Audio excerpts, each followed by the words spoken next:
Cheers, and thank you again for having us. I think we wanted to just have a conversation with you, less formal.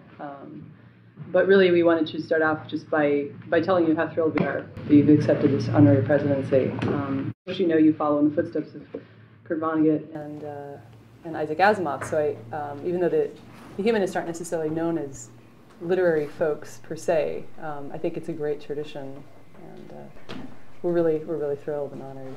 And the membership is very happy about it as well. We've gotten a lot of feedback and all positive. It's great. Well, thank them. With my feedback, equally positive. Right.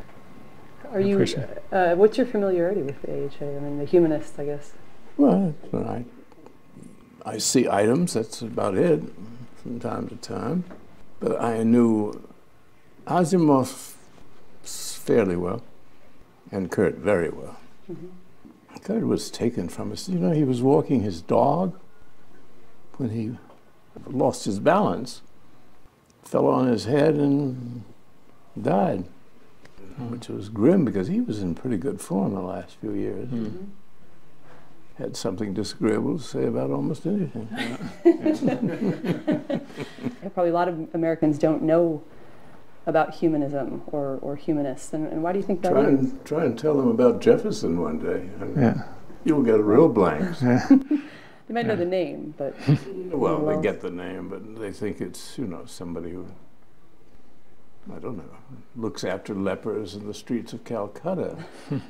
No, it's a great tradition, and highly necessary, highly honorable.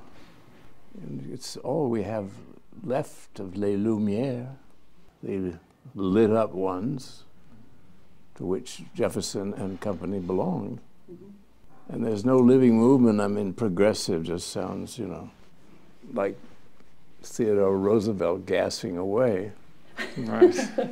He was hopeless. Yeah. And you can be an imperialist and still be a progressive. I yeah, guess, you can be a definite progressive. You're progressing on other people's land all the time. Well, I think it would be nice if humanists, you know, using that tag, humanist, could invoke, you know, all the sort of the issues that humanists support. I think at this point, typically the question is, well, are you an atheist? Is that... Where you're on strongest ground is it's the Constitution of the United States. All of Jefferson is humanism, writ large in his own marvelous prose. And I've always been a constitutionalist because I'm a Jeffersonian. I watched the right wing seize him. I mean, they've seized almost everything that's not nailed down. Oh, I'm basically, you know, I'm a Jeffersonian or a Democrat.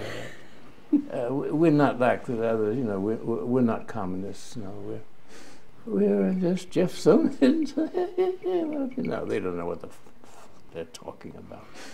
But the spirit is alive. It used to be English teachers could keep it alive for a while in schools, but they've lost their nerve over the last few decades. Is it troubling that even the Democrats, the supposed left side of the spectrum in America, need to embrace not just religion, but conservative religion so much? Do you think that's part of the problem in America? I mean, there are two kinds. One is those who've got to get the vote out and get elected. I fear even I, who have been a candidate, have blotted my copybook by being over-enthusiastic, you know, for cannibalism and all the things that we stand for as humanists. We eat them. Sure. So just make it very clear that once a year you eat the lowliest member, which is democratic as well, democratic cannibalism. something really difficult to achieve. You're going to get us in trouble. Well, that's what you need, dear. That's what you need. It's not any worse than what the average American probably thinks about non-theistic people. Part of what the AHA is trying to do in recent years is to improve the public image of secular humanists so that maybe someday in this country we can have a wide array of candidates running as secular humanists openly and not having to declare an allegiance to conservative religion. not having to explain themselves in such tedious length that nobody will vote for them. Because once you explain anything to Americans, they haven't much capacity for grasping information. They're so used to being lied to. And I'm just amazed all the time at the ignorance of everybody about everything.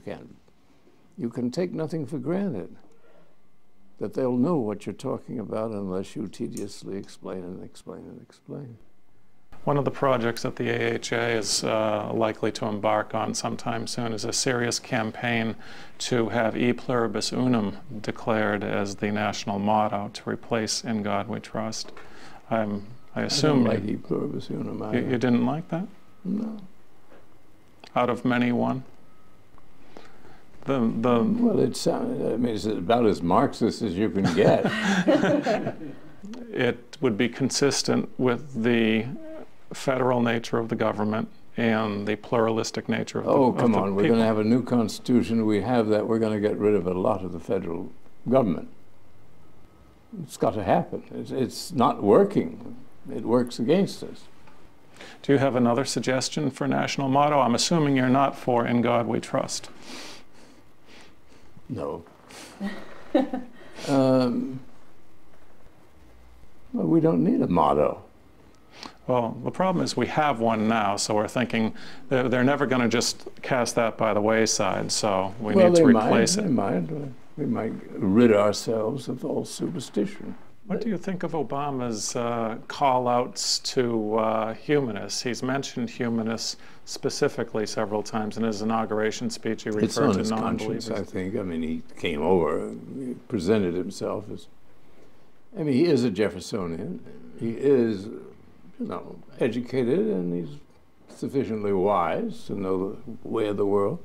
And certainly word has got to him that he's been a disappointment. Yeah. His mother, he describes her as a secular humanist, and if you read his biography, it certainly sounds like he was a secular humanist well into adulthood, and then he found religion. It's not... Oh, that girl, I knew she was going to be the ruin of him. She just wanted pretty clothes. I can tell she wanted to go to dances. I mean, that girl is just... Oh, yeah? I can tell when there's up to no good, I tell. I can tell. If I was her mother, I would have curbed her early on. Although I remember, well, a colleague met Obama when he was, I think, running for the Senate, and she handed him some literature. She was a lobbyist for humanists. And he said, without any embarrassment, "Oh, my mother was a humanist." And then I read a few weeks later that he said she was a Christian. If it said fascist, he would have said, "Oh, my mother was a fascist." Come exactly. On. Exactly. You've never run for office. I know what happens. Actually, it was a little bit sad because in that book he referred to her as a lonely witness for secular humanism at one point. And perhaps I think that kind of reveals that he saw clearly he couldn't hold on to that if he wanted to make something of himself in politics. That kind of alludes to one of the problems that are, at least it's seen as one of the problems in the humanist community, is that we don't offer sometimes what religion offers, which is community and doing good together as humanists, so to speak. And you should study the Quakers a bit. Right, exactly, yeah. Because they do everything Christians are supposed to do, yeah. And get away with it. Including oppose war. Mm-hmm. There is some of that. There's also a group called American Ethical Union, which is a religious humanist, and there are several strands of religious humanism in the Unitarian Church. I've spoken several times to the capital of the ethical stuff is in Manhattan. Right. Mm-hmm. Yep. And Adlai Stevenson and I were the speakers one night to their group, and bunch of the most arrogant old men that you ever saw. It's a beautiful building, though, right next to Central building, and we honored the building, not its inmates. And I got the name of one of them wrong. And this raging fat diamond merchant, or whatever he was raging at me. Adlai said, well, we seem to have got off to a clumsy start here.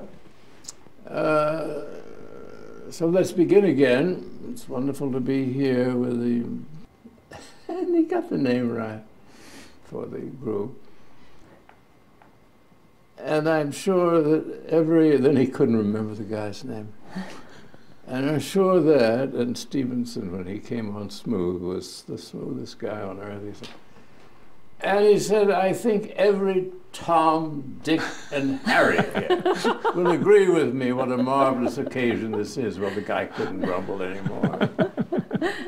I said, thought to myself, what a great president we missed here. Yeah. Do you have any questions for us about the Humanists? What you might like to see us do? When are you going to raise an army? Yeah. Well, we are raising our numbers, if anything else. It's, the AHA's membership is at an all-time high, and it's only climbing, especially with young people.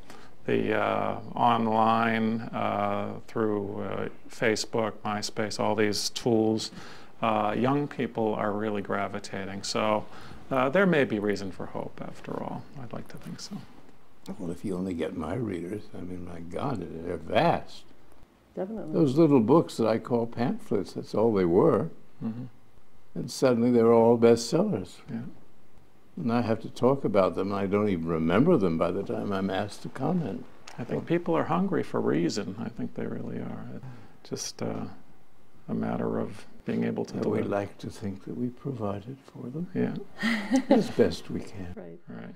So I just want to thank you on behalf of the AHA for being our honorary president. Our mission is to expand humanism in American culture, and certainly your being our honorary president will help us do that and help us build a demographic within American culture of humanists who are recognized and respected as an important part of society, something that isn't the case right now, but we are trying to construct that demographic. And we want to thank you for helping us do that. I can now do the best that I can, and if ever there was a moment for such a movement, it's now.